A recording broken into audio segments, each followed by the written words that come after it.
Football on Off the Ball. With Paddy Power. New normal, same old football. Paddy Power. Gamble responsibly. Gamblingcare.ie. And you're very welcome along to this week's edition of the Paddy Power Half Hour. It's the first one of the shiny, brand new Premier League season. It feels like the old one is barely over, and it feels like we've been doing nothing but sitting on our couches watching sport for the last few months. But isn't it good that we've got 9 more months of that to look forward to? We're going to be with you every Friday afternoon looking at every Premier League game and hopefully trying to pick a way through to make you some money. With us remotely is Kerry's most famous Arsenal fan, Eoin Sheahan. Eoin, how are you? Yeah, I'm good, Ger. What's the crack? Are you Kerry's most famous Arsenal fan? Yes. Very good. Who are the others? Let me think. There's not really any famous Kerry footballers that are Arsenal fans, and that concludes the list of famous Kerry people. Remotely this week's pointy-headed odds compiler from Paddy Power's Emmet O'Keefe. Emmet, how are you? Not too bad, Ger. Yeah, not much for a break, but looking forward to the weekend nonetheless. So one of the big things that always fascinates me is how the hell do you come up with prices when you haven't a clue how the new signings are going to work or the new managers are going to work? What's the overarching philosophy about the position that you take, particularly for the first few weeks when the evidence is really scant? Yeah, it's kind of you are going a lot off kind of last season's prices, and then you're trying to project exactly as you kind of said how much the new signings will affect them. But kind of your match prices for say this week will be dictated by how you think the season will go as a whole. So you'd be coming up with how you think the teams will do, how good you think each team will be for the season, and then price the matches accordingly. But as you say, in the first couple of weeks of the season, it's very much a projection. So and we would the view you've taken on the whole season, that's what you've been working on for the last couple of weeks to try and decide. And is that a total points metric? Is that what you come up with? Yeah, we have a kind of a rough. Yeah, we have a projection roughly of how many points each team will get for the season, and then have our prices accordingly. But just for these first couple of weeks, it's probably a little bit tricky because a lot of players are just coming back from international duty or just come back to training this week. So I think the first couple of weeks will be quite unpredictable with kind of players having varying levels of pre-season. But hopefully we should see our projections come good as the season. We get a bigger sample size as the season goes on. And how do you do traditionally? How well or otherwise? I presume there's always one or two teams that either tank or vastly outperform. But for the majority of cases, how accurate are you? I think we're pretty accurate. I guess for the concerns for us are always there's some teams that we'd say are public teams that their fan bases will bet on them a lot, and as a result will rack up kind of a bigger liability. For example, Leeds would be one of those teams, and if it wouldn't be good for us if Leeds somehow managed to win the Premier League at 150 to 1, or a week, and then again Liverpool again would be kind of a public team, and we generally would rack up the liabilities on teams like Leeds, like Liverpool. They'd be generally our biggest fears. Okay, all right, let's move on because the title winner is the first one that we want to talk about here. Oh, and who is winning the Premier League, so that you can tell us now so that nobody has to watch any football. What's going to happen? I haven't wavered on this. I still think Chelsea are the team to beat this season. Well, maybe Manchester City are the team to beat, but I think Chelsea are the team who are going to beat them and beat them to the post at the end of the season. Lukaku obviously is a done deal. Don't think he's going to be around this weekend, but as the season goes on, he's going to look like the signing of the season.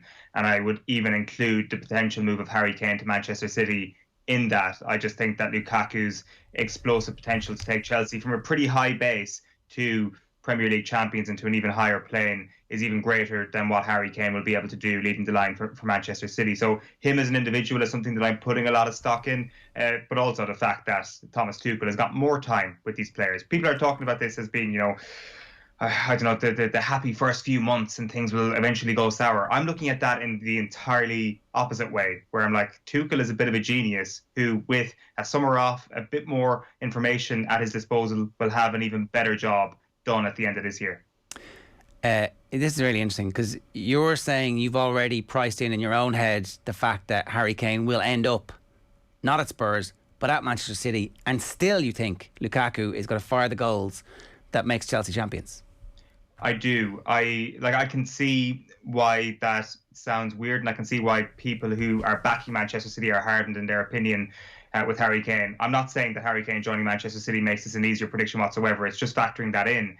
I do think that the ceiling that Lukaku has in that position, as opposed to what Kane has in that position, is just higher with Chelsea, because we had a very weird year last year where Chelsea were Champions League winners, and we had this comedy act up front of Timo Werner, who looked brilliant in every department of his game except for putting the ball in the back of the net. That is the sort of thing that we'd witness with like Nicholas Bentner at Arsenal or some other very mediocre striker. So that is what Lukaku now has right in his breadbasket, are all those opportunities. What does Harry Kane have? I'm sure he'll have plenty of chances, but it will come as a slight tweak to Pep Guardiola's plan, and that will take away from other facets of the game. So I think the net gain for Manchester City is smaller than the net gain that Chelsea are going to make, and I think that gain will end up seeing them overtake Man City. Okay, this is all very interesting as well. Emmet, I guess what you can do when Lukaku signs is you can have your expected goals, and then that has a filter and an impact on a points tally, and then you can actually map in theoretical terms what kind of an impact Lukaku is going to have on Chelsea's season. Absolutely, yeah. What we're trying to measure is the difference in expected goals from, say, Lukaku replacing Werner, or Lukaku replacing, we'll say, Hakim Ziyech and Werner playing wide. How much does that improve Chelsea's expected goals? We haven't seen a massive move in Chelsea's kind of outright price to win the league. It's only came in from 5-1 to 9-2 since Lukaku signed, but I believe that is because of the Harry Kane situation. I'm in full agreement with Eoin. I think Chelsea are definitely best placed of the contenders to push Man City, but I just think if Kane signs for City, I think we could see City push towards 100 points like they did in previous years. I think Kane's new style of play with his playmaking coming deep, I think will fit like a glove with how Guardiola wants a centre forward to play. Not quite Lionel Messi level, but that style of kind of false nine and creation from a centre forward, I think that would work so well for City. And if you're backing Chelsea, I would wait till the transfer window closed. Because I think if City don't sign Kane, that leaves them with a bit of margin for error. Like, will Ilkay Gundogan get double-figure goals again this season? Maybe not. Like, will Ferran Torres step forward and become a top-class centre-forward? We're kind of not sure. And there's be enough doubts there that you'd be hesitant to take the 4-6 about City to win the league. So I guess I wish I could be more certain, but my position at the moment would be if City don't sign Kane, it leaves them vulnerable, and Chelsea would be best placed to displace them. But worth reminding yourself, as well, that City actually, when Tuchel came to Chelsea last year, Chelsea actually had better expected goals numbers than City in the second half of the season when Tuchel joined, and it was just the poor finishing that let them down, and Lukaku should alleviate that. Okay, that is interesting. You sound like you're talking from instinct as opposed to the XG when it comes to Harry Kane. What would the XG say? What will change when we replace any of those players who played in the centre forward role, or essentially the nine for City? Yeah, I think there'd be an even bigger improvement from, if you say you take out, we'll say, I don't know, Riyad Mahrez or whoever City were playing as a false nine, even Raheem Sterling. I think there's a bigger improvement nearly or similar improvement for City as there would be for Chelsea to Lukaku.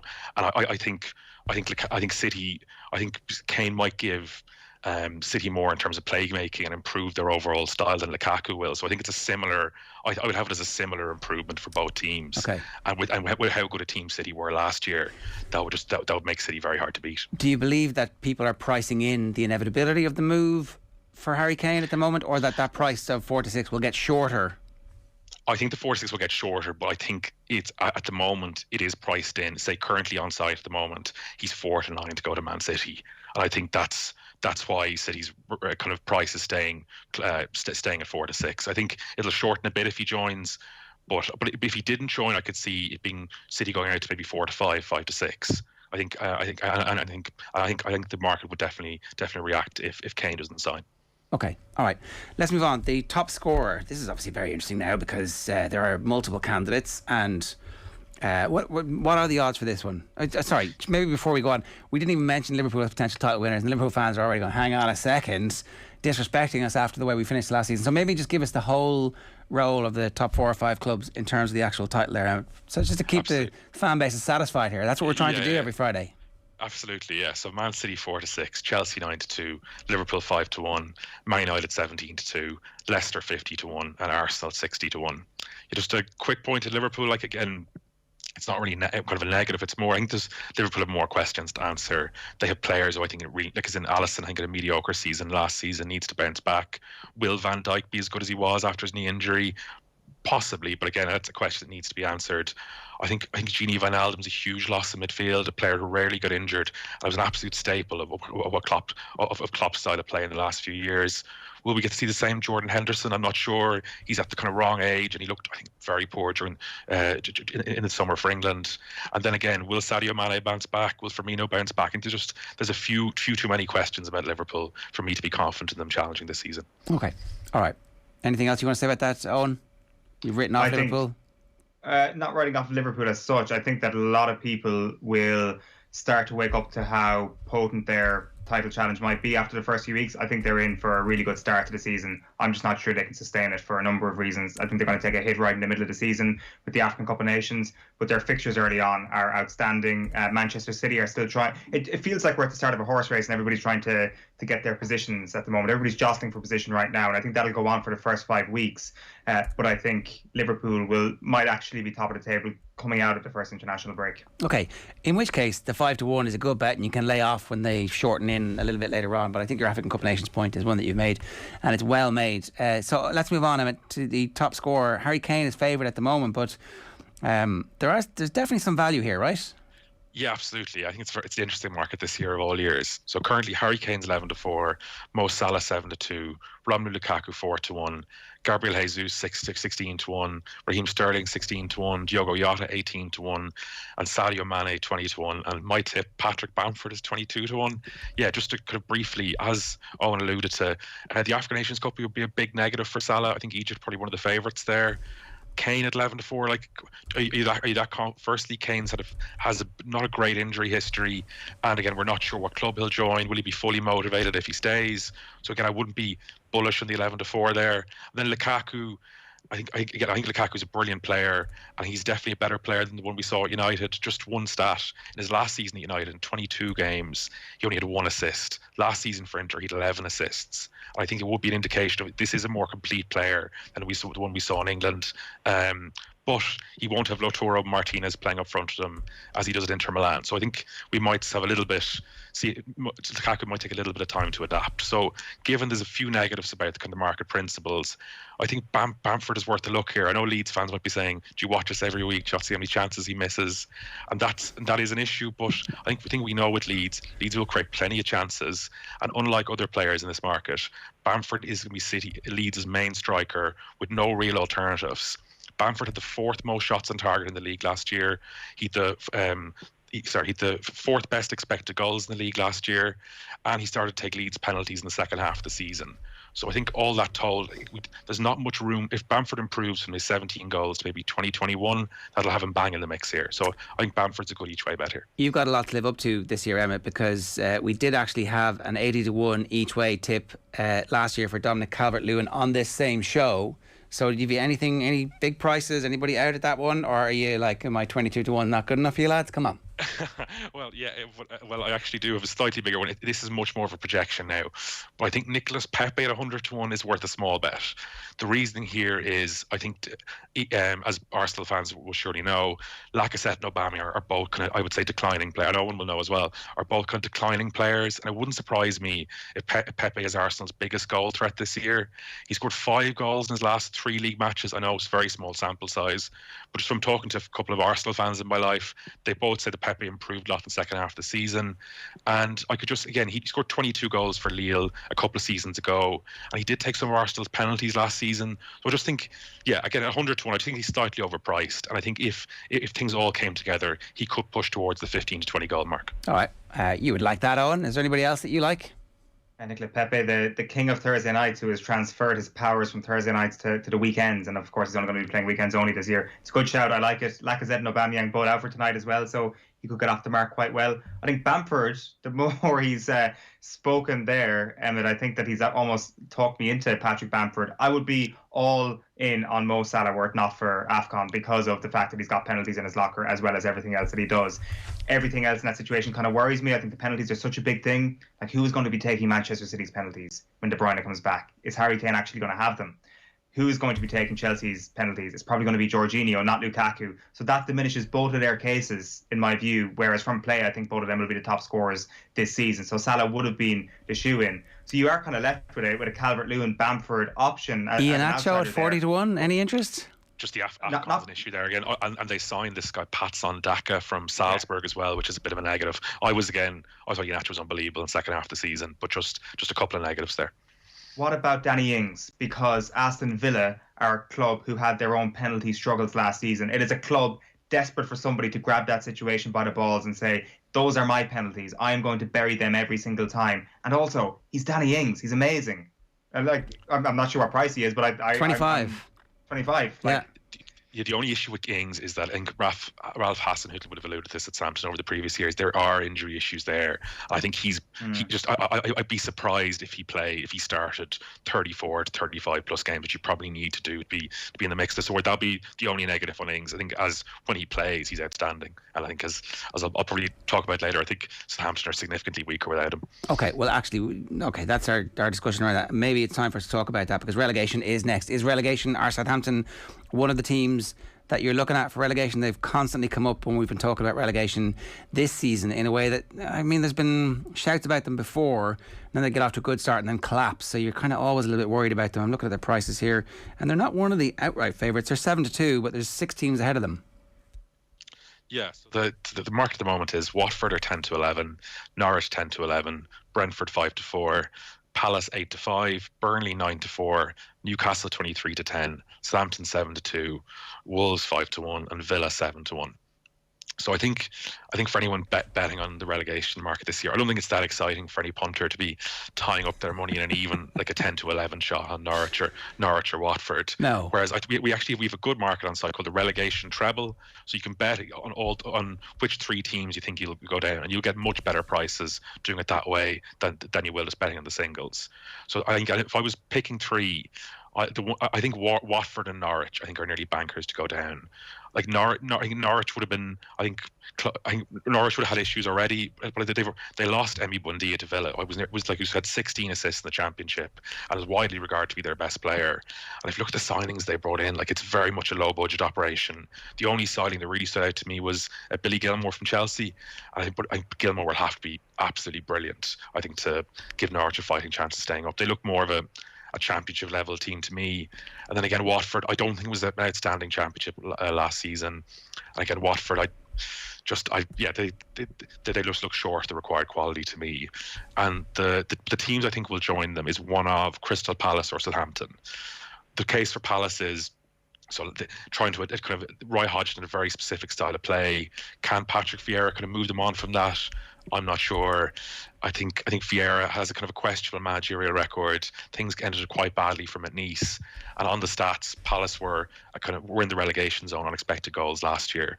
And even though they've signed a couple of new centre halves, who I think are quite decent, I think Palace will be struggling all season. And against Southampton, I think Southampton, the other one, at a bigger price. Losing Ings is a massive loss. They signed Adam Armstrong from the Championship from Blackburn, but it's very questionable whether he'll make the step up to any close to the level that Ings was. It's hard to know because we would have said the same about Ollie Watkins, and he managed it. And just with Watkins, I think you could see the physical attributes. Like I think Watkins has unbelievable power, pace, and his skill. I think I think he's better physical attributes than Armstrong. Again, Armstrong may prove me wrong, but I think Watkins could be a top 4 level player. I'm not sure Armstrong has that ceiling. And just lastly, they sold Yannick Vestergaard recently this week to Leicester. Vestergaard's actually one of the better centre halves outside the top 4. Again, I think he'll be a significant loss. And so just the prices for those two, I would have two bets the relegation treble. Watford, Norwich and Crystal Palace, which is 19-1, and then Watford, Norwich, Southampton is 40-1. They're the 2 I'd go for. Okay, I like those. I also like the fact that it's okay to pick Newcastle at this stage of the season because at some point they're going to go down, and sooner rather than later, good riddance, I say. What do you say, Eoin? Who are you picking? You can throw Burnley right into that mix of eventually they will go down, and obviously they've got brand new shiny American owners who are doing fancy things like signing players as a result of data that they're getting on an app, but how that's actually manifesting itself in its recruitment in the short term is not clear because they haven't really signed anybody with the exception of course of Ireland's Nathan Collins, and given the fee that they shelled out for him, that would say to me that they are quite worried about losing one of Ben Mee or James Tarkowski at some point in the next 12 months, maybe even in January. And a loss of either of those would be detrimental to them. A loss of any of their starting 11 would be detrimental because their bench is crap. And I've got a feeling that this is the year that Burnley finally get relegated. And I was all in on Crystal Palace going down as well, Emmet. I'm not going to lie, until I went on to The Athletic this morning and they have their hopo-meter up. And in second place, the second most optimistic fan base going into the season is Crystal Palace. Wow. 95% optimistic behind Chelsea alone and ahead of Liverpool, Villa, Manchester United in the top 5. Why? I don't know.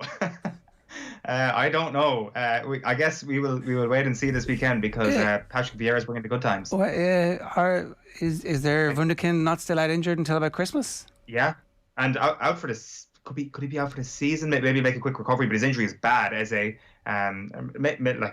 Zaha is still there. Is that a reason to be optimistic forever? Okay. Wow. Well, look, isn't this the one week where Crystal Palace fans should believe, and then the crushing reality, cloying results bring you right back down to earth? This is the one week where fans are supposed to go a little bit crazy and believe that anything is possible. Let's get into the actual games this weekend because I think we've covered all that. So, Brentford versus Arsenal is tonight. Wow, 37% of our Instagram poll think that Brentford are going to win this game. I am very surprised at that. I would have assumed that everybody assumed that Arsenal are Arsenal, but it turns out Arsenal are Arsenal, and you wouldn't be terribly surprised if Brentford got a result from this. Emmet, what are the odds for this game? Yeah, so Brentford are 14-5, the draw 9-4, and Arsenal 19-20. With the team news, we've actually seen Brentford shorten up from around 7-2 into under 3-1 now. I think this is a really interesting game to start the season. I think Brentford, much like Leeds, will be far better suited to playing in the Premier League than the Championship because teams will expect to beat them in the Premier League and open up accordingly. I think Brentford have, I think Brentford again will be one of the shrewdest recruiting teams in the league, and I would expect their signing of Christoph Ayer from Celtic to really bear fruit. I think Brentford have no trouble surviving this year, and I expect this as well in front of a kind of a tight. I think they'll have a decent home advantage with their high pressing style in a kind of a small ground. I think the fans being back to be beneficial to them, and I could see them Arsenal struggling this evening. I wouldn't put anyone off back in Brentford drawing a bet here. I think it's I think I'm Brentford to be close to mid-table this year. Yeah, Eoin, you must be worried. Humiliation on Friday the 13th. I do wonder, is there something about Brentford that we want to believe that they're going to be brilliant rather than actually properly believing that they're going to be brilliant? Because yes, there is hallmarks, there's a uniqueness about them of Wolves a few years ago, of Leeds United last year. We've got to remember that like Brentford have finished third in back-to-back championship seasons. They did need the playoffs to get up. It's not like they kicked everybody's asses in the championship and got up here. And this is a whole different level. Arsenal finished last season in the Premier League really well. Orbinio, the brilliant Twitter account, said that since Christmas Day in that Premier League table, Arsenal would have finished third. I know it's an absolute nonsense table, but that's how it works, isn't it? It's not how it works at all. The season starts in August. La clausura. But I'm just saying, trying to paint a picture here that actually post-Christmas they were okay. You've spoken about Pepe already, Emmet. He is the person that people are sleeping on this season. One of the things that I would say about Arsenal is that they have spent lavishly in two areas where they've been weak. When they won the FA Cup last year in 2020, we would have said they need a midfielder and they need a centre-back. In those two positions alone, since then, they have spent €150 million. So if they don't get good results to start this season, Mikel Arteta is out of there. There is massive pressure on him. The two boys are out today, Aubameyang and Lacazette. Lacazette, let's face it, is a bigger absence at the moment, given all known form. But I would still back Arsenal to win this 1-0. All right, good stuff. Our next fixture is Manchester United against Leeds. It is 69% nice, say Man United are going to win. 31% say Leeds. These Instagram polls, by the way, go up on Off the Ball on Instagram on a Thursday, and you've got until about noon on Friday to register your vote for it. So what are the odds, Emmet? Yeah, so Man United are 8-15, the draw 10-3, and Leeds are 9-2. I think this is quite a hard game to call, just because I think we could see a fairly threadbare United team. I was looking at a kind of a projected United starting 11 for the weekend, and it contained Anthony Martial and Daniel James, I think, in the front three. So I think we would likely no Varane, probably no Sancho. I think we're not going to see United's best team. Calvin Phillips might be absent for Leeds, but other than that, they'll be nearly at full strength. And again, with these two teams, you'd be hoping for a really exciting game. But I would caution anyone backing over goals here when Leeds, because Man United thumped Leeds at Old Trafford 6-2 last year. Then United played Ellen Road later in the season. Leeds played a very kind of tactical, foul-heavy game, I would describe it, and it ended up being kind of a 0-0 board draw. So it wouldn't surprise me if Leeds play a little bit more cagey than their traditional style. But I think this is quite a hard game to call, but United kind of not at full strength. Okay. Owen, any thoughts on this? Yeah, I think it'll be a narrow Manchester United win. I think that this is going to be like the last bastion of some of these Manchester United players, the likes of Matic and James, before we actually see the injection of new players, and of course of Victor Lindelof. I'm really interested in how Leeds approach this season. Obviously, the quality that they have in attack is all still there. But I've just got this strange feeling that Marcelo Bielsa is going to tweak something this year, that we're going to see a slightly different version of Leeds. I don't know what it is, but I'm expecting something just a little bit different from Leeds this season. It might be just a little bit more tightness at the back and less of these madcap games that we became used to midway through last season. But this Manchester United, if they don't get 3 points tomorrow, I think it's a really bad start to the season, because they need to be challenging all the way until May this season, and beating Leeds at home is an absolutely necessary first step. I think Leeds are going to cause a lot of teams a lot of trouble, particularly in that top six this year. That's the next big breakthrough, and I don't know, you wouldn't be terribly surprised if Leeds had as good a season as they did last year, except they were more active later in the year and get good cup runs, hopefully, although it doesn't seem to be a thing for them. Anyway, let's move on. Burnley versus Brighton and Hove Albion, also a 3 o'clock kickoff. Brighton 41%, a home win for Burnley 59% there. We're not going to talk too much about this game. What are the odds, Emmet? We'll move on to Chelsea Palace next. Yeah, Burnley 21-10, the draw 2-1, Brighton 29-20. I think all Brighton fans hoping for less heart attacks this season than last. Hopefully they'll convert some of their outstanding expected goals figures into actual points. We'll see. Chelsea against Crystal Palace, also a Saturday 3 o'clock kickoff. It's mad. There's 1, 2, 3, 4, 5 games kicking off at 3 o'clock on a Saturday. It's almost as if the world is returning to normal slowly.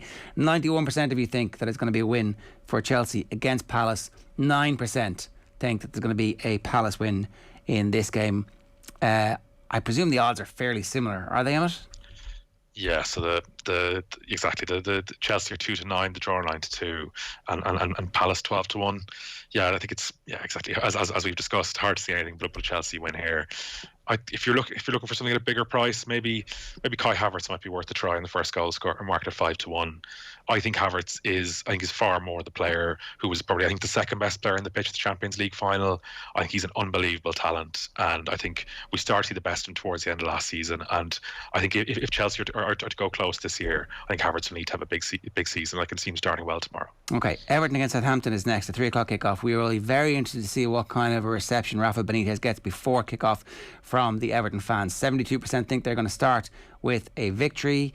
What is going to happen at Southampton this year? Let's find out. 28% think that they're going to win that game tomorrow. You'd have to say, I presume Everton are fairly strong favourites? Yeah, so Everton 19-20, the draw 12-5, and Southampton 14-5. Yeah, two teams who I'm kind of just not that confident in all, really. I think as we would have discussed last season, Everton actually finished in a false position. The kind of expected goals would have them closer to a bottom half team. One of their better players, Richarlison, has had no summer break this year. Basically, he's playing for Brazil in the Olympics, and again, I think that would be a bit of a negative. Yeah, I'm if you're bet, I would lead towards Everton here, but I've no real confidence in either team, and I'd be waiting to see how they do in the first few games before I've any investments in them. I suspect Carlo Ancelotti was a big fan of expected goals, and he knew that this was his one chance to get out of Dodge with his reputation intact and / enhanced, and why wouldn't you go and take that big gig? Okay, so next is Leicester against Wolves. Big support for Leicester in this one. 91% on Instagram think Leicester are going to beat Wolves. Wolves 9%. I'd say 18 months ago, if this had cropped up, it would have been 55-45 or 60-40. But these two clubs are on divergent paths at the moment. Is the Wolves' new manager any good? We don't know. We're going to have to wait and see.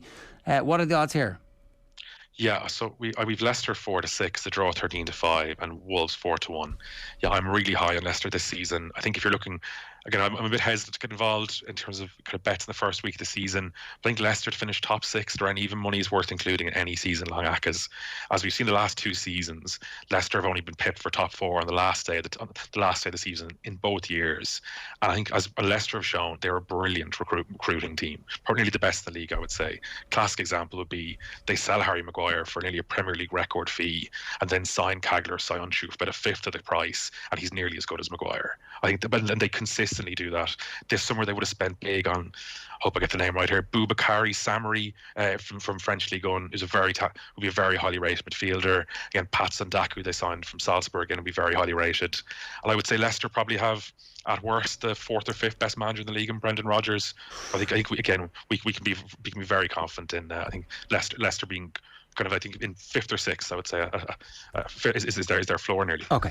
All right, let's fly through these. Watford Villa, the last 3 o'clock kickoff is the situation here. Villa 86% for an away win. That's too much. 14% say Watford. I think this has draw written all over it. Villa's team and their signings not all going to be included. Still a lot of uncertainty about who's actually going to be fit for them. So I'm not convinced. But I'd say they're favourites away from home, are they? Absolutely, yeah. So Watford 21-10, the draw 21-10, and Villa 13-10. To be fair to Villa, I think Villa have clearly got their act together in the transfer market the last couple of years. Their signings last season were excellent, and again, I think if you were to pick a player if you knew Grealish was leaving, one of the best players they had available in terms of creating chances was Emiliano Buendia from Norwich. As I mentioned, 16 assists in the Championship last year.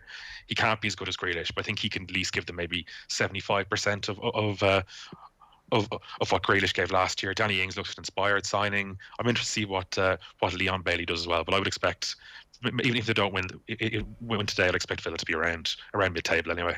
Grealish was out for a good while last season as well, and they actually managed to cope okay over that period. Very inconsistent, but now they've actually planned for it as opposed to it being an accident. Okay, so Norwich against Villa. This is our next one here. What are our audience saying about this? 86% expect an away win on the opening day of the season. Saturday at 5:30 kickoff for this one. We'll do the Sunday games, a bit more details. Oh, and you've been looking at this one. What do you think is going to happen? I think this is going to be a Liverpool win. They love playing Norwich. Opening day of the season a couple of years ago was a big enough win for them, 4-1, wasn't it? I think this will actually be a smaller margin. I would say if I had to predict a scoreline, it'll be 2-0 to Liverpool, just because of the manner in which Norwich have come up. They are a little bit more sure of themselves at the back, a little less careless when it comes to their attack. And of course, when you lose your best player in Buendia in attack, you are going to shore up probably a little bit further as well. I think they're scarred from what happened a couple of seasons ago and how easy they went down. I still expect them to get relegated, but I think they'll be a tough nut to crack at home. But Liverpool, I think they're going to be, as I say, top of the season top of the table after the first 4 or 5 games this year, and they'll get off to a winning start at the weekend, no question. I presume the markets are agreeing with Eoin, Emmet? Absolutely, yeah. So Norwich 15-2, the draw 9-2, and Liverpool 3-10. I think Liverpool do look a little short here, but I wouldn't. I've like Eoin, I've very little confidence in Norwich. So if I was back Liverpool, I'd probably back them to win it. Both teams to score around 6-4. But again, I think it's Liverpool, comfortable Liverpool win most likely here. Bonnie Hammer on YouTube. I should have told you, by the way, you can leave comments on YouTube stream. We'll read them out over the course of the show. Brentford are a nice team to play against. They're soft. We'll see.